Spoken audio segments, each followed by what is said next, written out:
सोलापूरच्या राजकारणात सध्या उष्णता वाढली आहे ती उन्हामुळे नाही तर श्रेयवादाच्या लढाईमुळे। निमित्त आहे मोहोळ कुरुल कामती 13 मैल वळसंग या 81 किलोमीटरच्या राष्ट्रीय महामार्गाला मिळालेली 740.38 कोटी रुपयांची मंजुरी। रस्ता तर तयार होईल, पण त्याआधी या रस्त्यावरून भाजप आणि काँग्रेसमध्ये राजकीय चिखलफेक सुरू झाली आहे।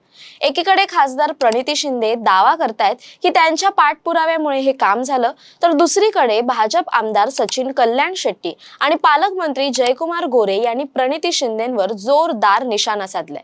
काँग्रेस खासदार प्रणिती शिंदे यांनी सोशल मीडियावर एक पोस्ट शेअर केली। त्यात त्यांनी केंद्रीय मंत्री नितीन गडकरी यांची भेट घेतल्याचे फोटो लावले आणि दावा केला की सातत्याने केलेल्या पाठपुराव्यामुळे 740 कोटींच्या निधीला मंजुरी मिळाली। त्यांच्या पोस्टने भाजप गोटात खळबळ माजवली। भाजपने याला श्रेय लाटण्याचा प्रकार म्हटलाय। अक्कलकोटचे भाजप आमदार सचिन कल्याण शेट्टी यांनी आक्रमक पवित्रा घेत थेट पत्रकार परिषद घेतली। त्यांचं म्हणणं स्पष्ट आहे, हा प्रकल्प 2023 पासून आमदार सुभाष देशमुख आणि मी म्हणजेच कल्याण शेट्टी स्वतः फॉलो करतायत। जेव्हा डीपीआर तयार झाला, कामाची प्रक्रिया अंतिम टप्प्यात आली, तेव्हा प्रणिती शिंदेंनी फक्त एक निवेदन दिलं आणि आता ते श्रेय घेतात। जर त्यांना खरोखरच विकास कामांची इतकी ओढ असती तर डीपीडीसीच्या निधीसाठी त्यांना उपोषणाला बसावं लागलं नसतं। सचिन कल्याण शेट्टी काय म्हणतायत ते आपण पाहूया। तो हायवे माझ्या आणि सुभाष बापूंच्या दोघांच्या मतदारसंघात येतो आणि प्रणिती शिंदेच्या मतदारसंघात येतो। प्रणिती शिंदेंना ही सवय झाली अलीकडे, जे काय काय होत नाही ते भाजपमुळे होत नाही आणि काही झालं तर पटकन श्रेयासाठी त्याच्यावर स्टेटमेंट करायचं।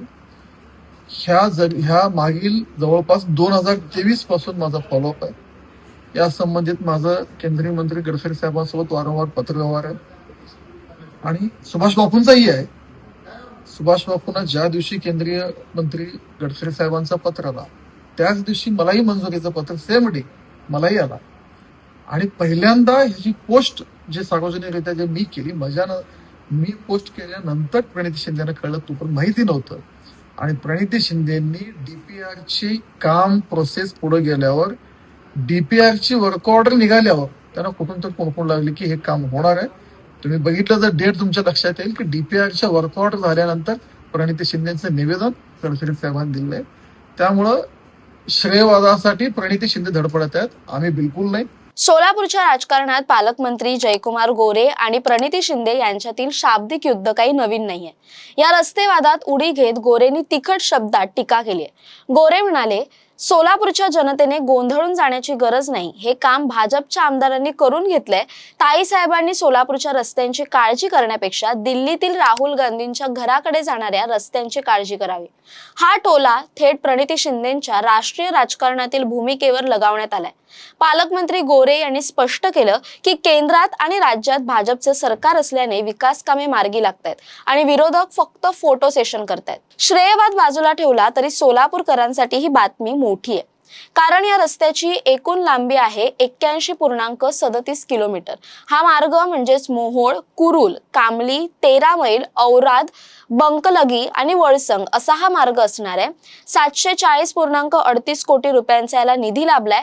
हा रस्ता मोहोळ, दक्षिण सोलापूर आणि अक्कलकोट या 3 विधानसभा मतदारसंघांना जोडणार आहे। यामुळे शेतकऱ्यांचा माल बाजारपेठेत लवकर पोहोचेल आणि अपघात कमी होतील। आता हा वाद जास्त रंग घेतोय। प्रणिती शिंदेचे समर्थक म्हणतायत की खासदारांनी संसदेत आणि प्रत्यक्ष मंत्र्यांकडे विषय लावून धरला म्हणून निधी मिळाला, तर भाजप समर्थक म्हणतायत की मोदी गडकरींच्या विकास गंगेचं हे यश असून स्थानिक आमदारांनी ग्राउंड लेवलवर काम केलंय। सोलापूरच्या विकासाला नवे पंख मिळणार हे नक्की आहे, पण ते पंख नेमके कोणाच्या प्रयत्नाने आले यावरून सुरू झालेली ही क्रेडिट वॉर आगामी विधानसभा निवडणुकीची नांदी मानली जाते। रस्ता बांधला जाईल, पण लोकांच्या मनात कोण घर करणार? भाजपचे काम की प्रणिती शिंदेचा पाठपुरावा, हे येणारा काळच ठरवेल। तुम्हाला काय वाटतं, काम बोलतं की प्रसिद्धी? सोलापूरच्या रस्ते विकासाचे 740 कोटी नक्की कोणाचे? कमेंट करून तुमची मतं नक्की कळवा। तसेच अशा नवनवीन व्हिडिओसाठी टाइम महाराष्ट्रला सबस्क्राईब करा। धन्यवाद।